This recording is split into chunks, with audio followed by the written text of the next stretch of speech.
Queridos hermanos y hermanas en el Señor, en este domingo, Día del Señor, nos congregamos aquí en la Basílica Catedral para celebrar la cumbre, la fuente de la vida cristiana. Y dentro de ese marco hemos escuchado 3 lecturas. La primera del libro de Job, la segunda de Pablo a los Corintios y el Evangelio de Marcos. En el día de hoy hay muchos temas que se pueden tratar en la palabra de Dios, pero voy a hacer una síntesis muy apretada de todo el contenido de la palabra. En el libro de Job aparece un hombre totalmente lleno de una crisis existencial, donde no encuentra sentido a la vida. Y ver la vida como una existencia que tiene un tiempo y un espacio, nunca encontrará sentido, sino para encontrarle sentido a esta vida tenemos que tener una idea de trascendencia, porque dedicarnos a trabajar, a dormir, a comer, a divertirse, se convierte en una vida como un círculo vicioso, como algo circular, que lo hacemos por hacerlo. Y por eso a la vida hay que darle contenido. Y lo dice al final del libro de Job. Recuerda que mi vida es un soplo, que mis ojos no verán más la dicha. Aquí ya hay un contenido de la trascendencia, que la vida no es sencillamente un vivir aquí, un estar aquí, sino que la vida tiene sentido cuando yo me voy esforzando, voy luchando a nivel material, por ejemplo, en la promoción humana, en la justicia, construir la paz, la fraternidad universal, como dice el Santo Padre, darle sentido a nuestra vida aquí en la tierra, pero con una proyección a la trascendencia de Dios. Porque nos quedamos en lo simple material, no pasa esa crisis que está pasando Job, que no encuentra horizonte, vive como sin ninguna planificación, Es como uno despertarse en la hora de la mañana y abre los ojos y se pregunta, ¿qué yo voy a hacer hoy? ¿Qué me toca hacer hoy? Eso es una vida pobre, una vida sin sentido. Pero cuando tú te despiertes en la mañana y ves un horizonte de muchas posibilidades, de muchas cosas por hacer,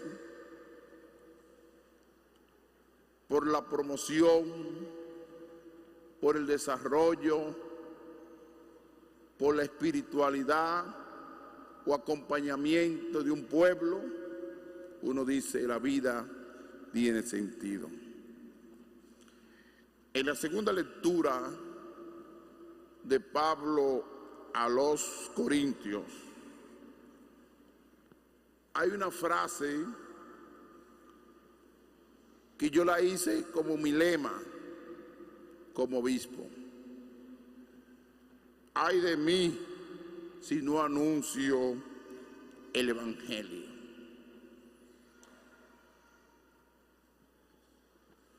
El Evangelio nunca cambia. La iglesia puede hablar de renovación de estructura, de renovación de forma de actuar en la vida, pero la palabra de Dios, el Evangelio, nunca va a cambiar. Y por eso dice Pablo, el hecho de predicar no es para mí motivo de orgullo. No tengo más remedio. Ay de mí si no anuncio el Evangelio. Con qué alegría Pablo se entusiasma por la palabra de Dios. Y así nosotros, como iglesia, tenemos que tener ese entusiasmo de anunciar el reino de Dios a través de la evangelización. ¿Y cuáles son los medios que tenemos? Tenemos la parroquia, comenzando por el párroco, por los fieles, por los diáconos. Anunciar el Evangelio es la centralidad, porque a través del Evangelio se llega al conocimiento pleno de la persona de Jesucristo. Se llega al cambio de corazón, a la conversión, al anuncio gozoso, vivir con alegría, vivir con entusiasmo nuestra vida de fe. Eso conlleva ser evangelizador. A veces uno dice que la iglesia está rota, está destruida, que hay pocos fieles. Pero tú te has preguntado, has analizado si verdaderamente está evangelizando, está asumiendo con seriedad el evangelio del reino. Ojo, que la evangelización no es un ritualismo. El ritualismo es importante porque Toda religión tiene sus rituales. Ritual para el sacramento, ritual para la cumbre y la vida cristiana, que es la Eucaristía. Pero para lograr vivir ese ritualismo que brotan los sacramentos, tenemos que evangelizar. Tenemos que anunciar el reino de Dios. No podemos descuidarnos. A veces a uno le produce tristeza ver a tantos niños y niñas, muchos adolescentes, que no están en la catequesis. Lo más bonito, ver una comunidad parroquial que existan muchos niños y niñas, los adolescentes estén florecidos, los jóvenes estén en la parroquia, con esa adultez que le acompaña.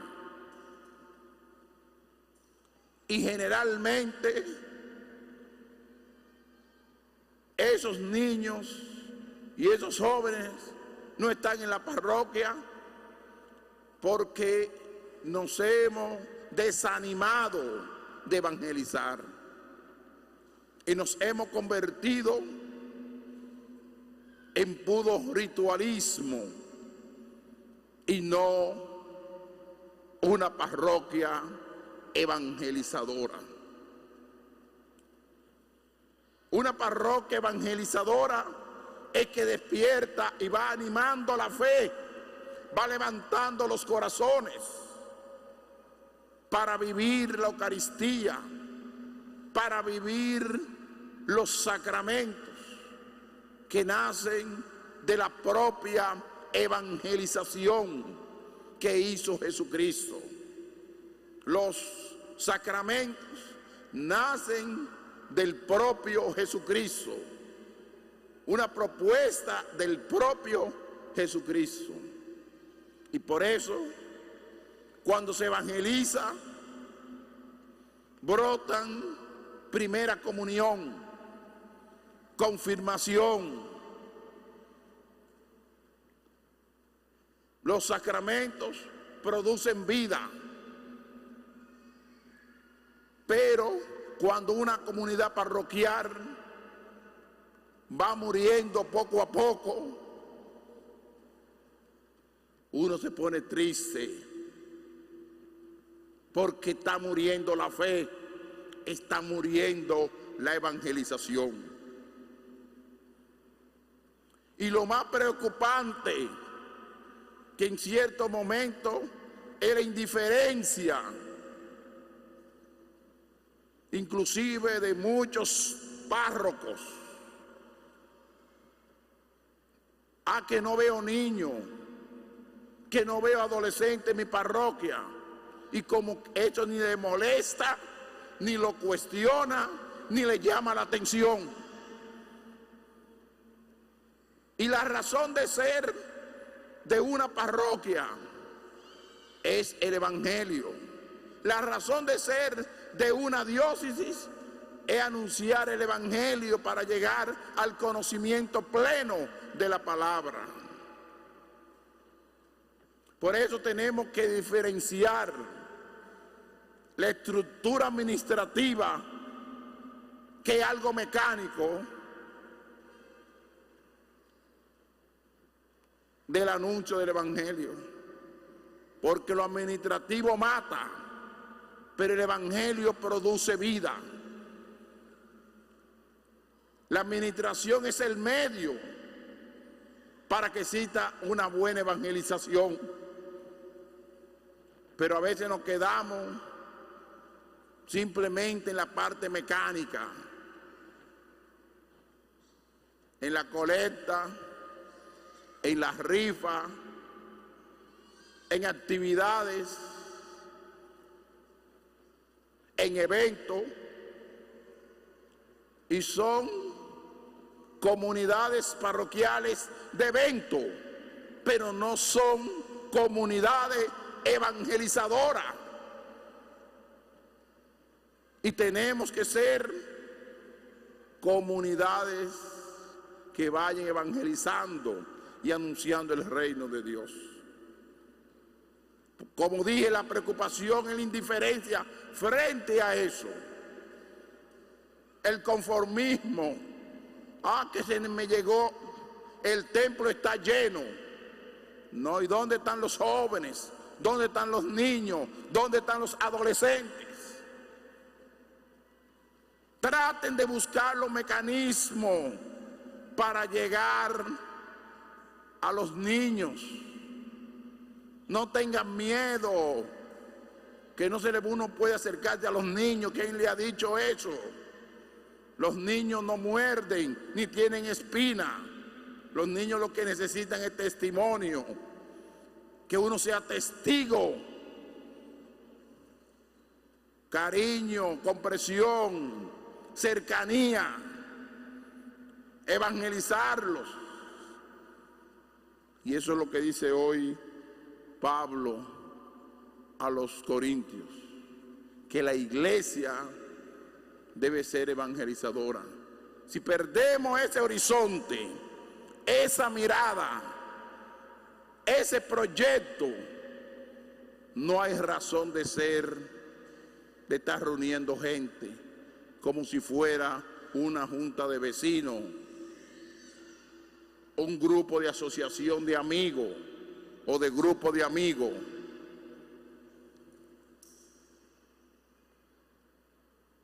Nuestra centralidad es Cristo.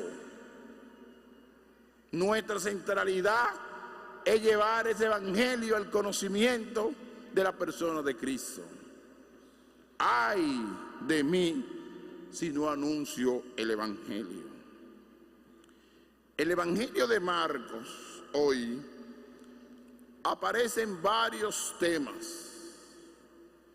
El primer tema: al salir Jesús de la sinagoga, fue con Santiago y Juan a la casa de Simón y Andrés. La suegra de Simón estaba en cama con fiebre. Sí, la suegra de Simón. Esto indicando que Simón tenía su esposa y sencillamente estaba con fiebre, estaba enferma. Inmediatamente le hablaron de ella. Él se acercó, cogió de la mano y la levantó. Aquí el primer punto es que el Señor es un gran liberador, un gran sanador. Libera a los enfermos, libera a los pecadores, a los que están esclavizados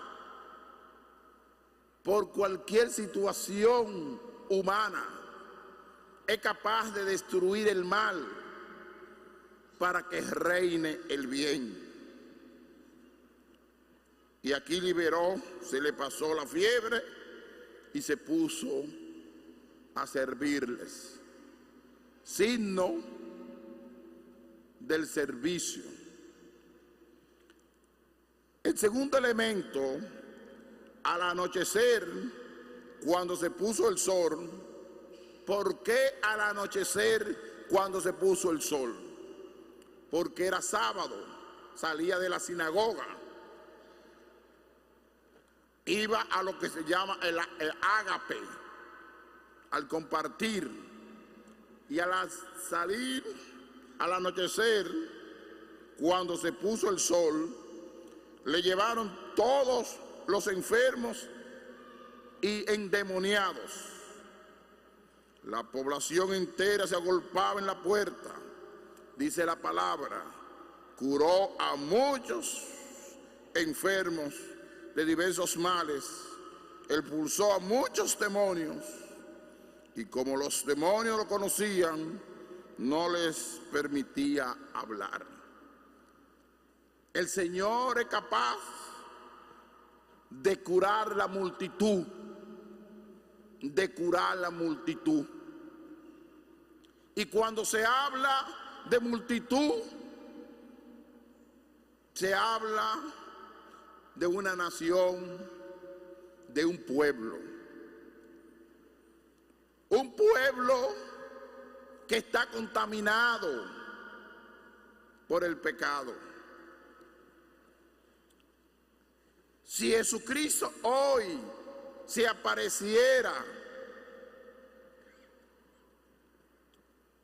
porque Él está presente, pero si apareciera en nuestros sectores, que nos toca a nosotros liberar y curar, porque Él nos ha dado la fuerza por el bautismo, con nuestro testimonio. Este mundo está contaminado y necesita liberación.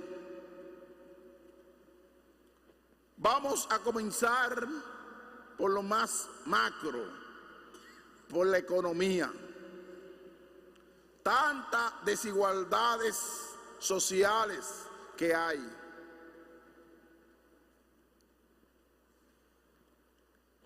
Tanta riqueza que hay.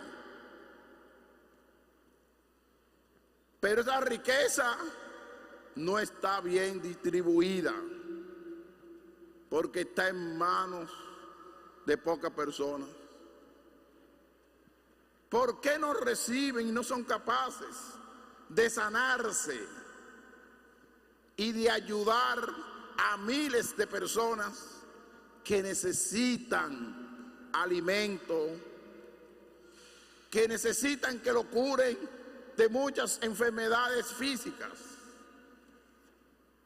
que está padeciendo nuestro pueblo, a veces por falta de hospitales que tengan dignidad, porque a veces queremos dejarle todo al Estado, pero tú tienes sensibilidad como tuvo Jesucristo, con esa riqueza que el Señor te la ha regalado con tu sabiduría, no eres capaz de desprenderte, de ayudar al necesitado, de ayudar a una promoción humana. Y lo que quiere acumular es acumular. Y viene la hermana muerte y te sorprende. A un bien. Ten sensibilidad. Evangelizar el mundo de la ciencia política. ¿Cuántas divisiones en un pueblo tan pequeño? Lo observamos ahora en esta competencia electorales. ¿Cuántas divisiones en un solo pueblo, en un solo país? Pero ¿dónde está el contenido de evangelizar esa ciencia política? Que traten de buscar el bien común, el bien de todos los seres humanos. No convertir esa ciencia política en un concepto mercantil o en una empresa para llegar al poder y engordarse con el dinero del pueblo. Y a eso también tiene que llegar el evangelio. Tiene que llegarle a Dios en su corazón para que sean evangelizados. Aquellos que van desarrollando los medios de diversión, divertirse de una forma desenfrenada, también necesitan evangelizarse. Los que tienen colmadones, los que tienen bares, los que tienen las bancas que no dejan a los pobres vivir tranquilos, jugando lotería, todo tipo de juego. No tienen conciencia de Dios. En los barrios, en los pueblos, vemos en cada esquina una banca de juego. También eso necesitan que le evangelicen. Y aquellos que dan permiso para esa destrucción social y de composición social que está pasando muchas comunidades a través de colmadones, a través de banca. Cuando somos capaces de destruir nuestro medio ambiente, sacando las arenas de los ríos, destruyendo los árboles, también ellos necesitan el evangelio, necesitan liberarse como Cristo liberó a tantas personas. La liberación. El tercer elemento de hoy, la oración. Se levantó de madrugada cuando todavía estaba muy oscuro. Se marchó a un lugar solitario y allí se puso a orar.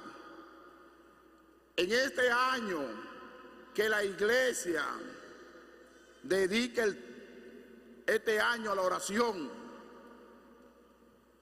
mi gran deseo que las comunidades parroquiales organicen momentos creativos de oración, momentos creativos de oración, que reúnan a los jóvenes, reúnan a los niños, reúnan a los adultos y traten de sacar momentos de alabanza, de oración.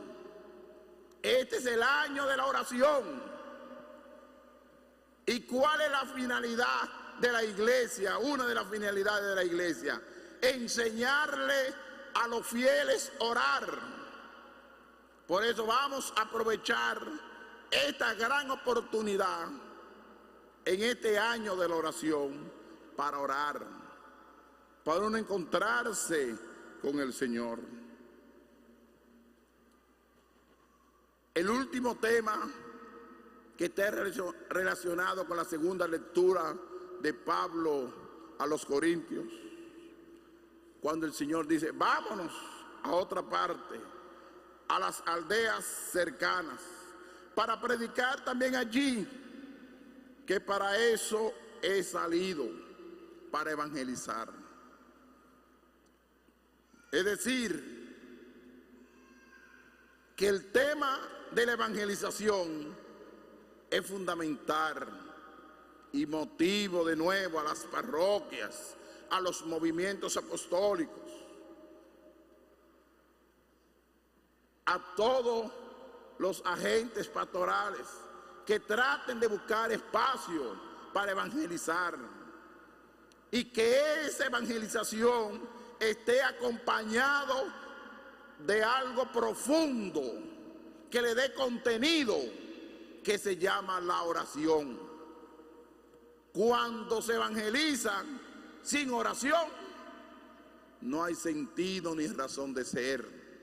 Tenemos que orar para tener una excelente evangelización. Que el Señor nos siga fortaleciendo para vivir lo que dice hoy el Evangelio de Marcos: evangelizar, orar y liberar a aquellos que están esclavizados. Que así sea. Amén.